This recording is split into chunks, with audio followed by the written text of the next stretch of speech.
What's going on, guys?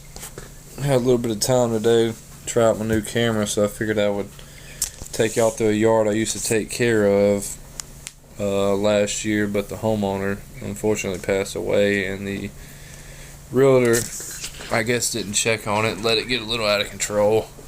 It's not too bad, but definitely needs some little TLC. This is just a general walkthrough of the yard.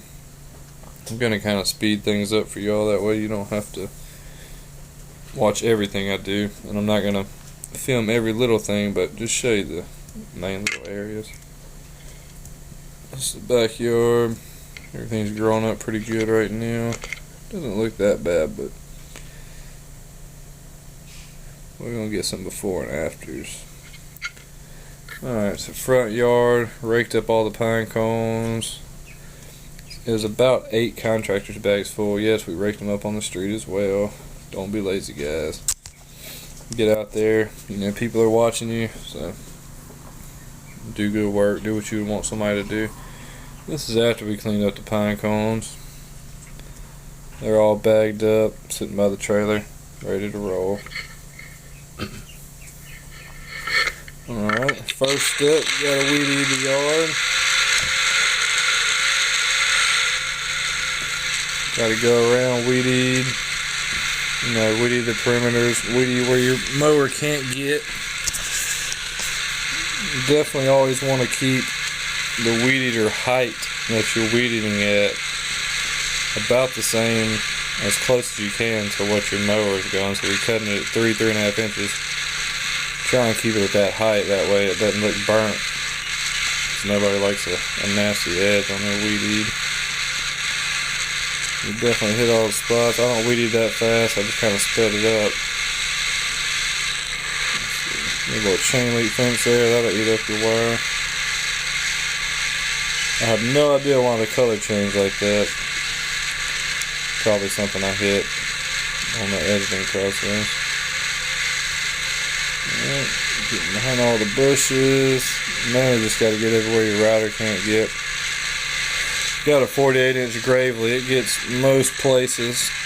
We got that way we can get through wooden gates, but unfortunately this yard has a metal gate, so we have to push mow the back, which is why we carry a push mower. The owner of the property didn't want us to get into the flower beds, so we just cleaned around them as good as we could. And this is in the backyard. That's about shin high. I know it doesn't look it, but it's pretty high. Alright, this is the KM90R. Swapping out from the weed eater attachment to the articulating hedge trimmer. Go trim a few bushes for these people. I actually trimmed about 8 to 10 bushes in all. Only made y'all sit through one, so. It's a little holly bush by the house. Just this early in the season, you just really want to make sure you trim it. You don't want to get too deep and gap it up, but you definitely want to just shape up the tree and keep it off the house. Want to keep the tree healthy and keep your tree from rubbing your house.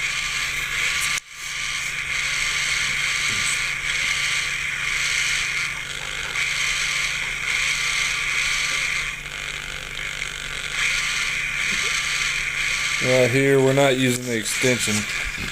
We do have an extension just in case the tree is too tall. This is a great tool. If you do any bush trimming, you know, right there, trimming off the house. You definitely got to get it off the house in the gutter. If you do any bush trimming, you know, every time you don't have to break out a ladder, you know, it's just saving you time, saving you money. I mean, this machine's paid for itself a million times.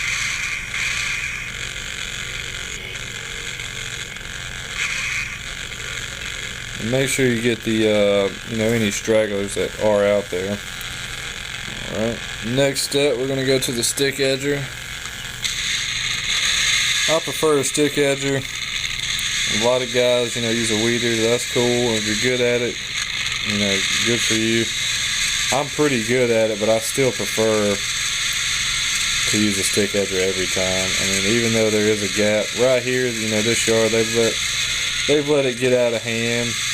So I had to edge almost twice, but I mean it's going to be a laser straight line. You know, don't cut corners. People don't really. They might not notice, but you know other guys notice. I ride around and see horrible edges all day, and it just it's one of my pet peeves. You know, you got to have a straight line on that yard, or it just doesn't look right to me.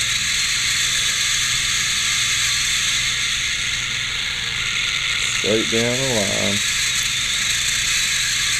Now this side I had to edge this side twice, and it was that thick.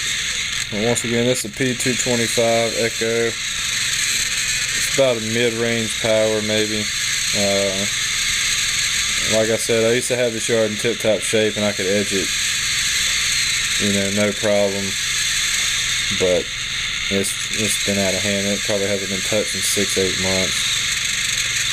I think the last guy that came just did a little mow and go, just mowed over and left after the tenant died. It gets pretty annoying when the realtors send in somebody like that.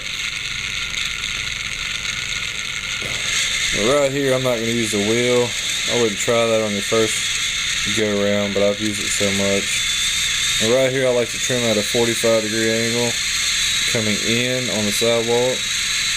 Just keeps the debris from clogging up the hole. Alright, so enough with that. So I weed eat, edge, trim the trees, and then I blow before I even mow the yard. You like to blow that out into the yard. That's the trimmings from the tree. Then you can mulch that up with your mower. Unless there's huge trimmings, then you're going to have to throw them away. Alright, that's why you carry a push mower. Unless you have a 34, 36 maybe, you're not getting through this back gate.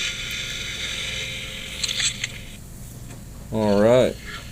Just got done mowing. Gas gauge is on empty. When I started the yard, it was on full. So that means a floating gas gauge will lie to you. But the yard looks good. That's why we carry a 5-gallon gas tank everywhere we go. Look at that edge. Woo! Anyway, it's looking good. The yard looks 1,000 times better.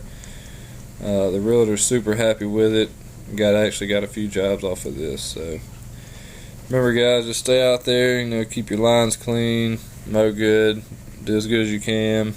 You know, don't cut any corners. People notice that kind of stuff. If you got any questions, you know, just ask, like, subscribe. We'll be sure to get back with you. But this is the final walkthrough, and that's it. So just let us know what you think. Thanks.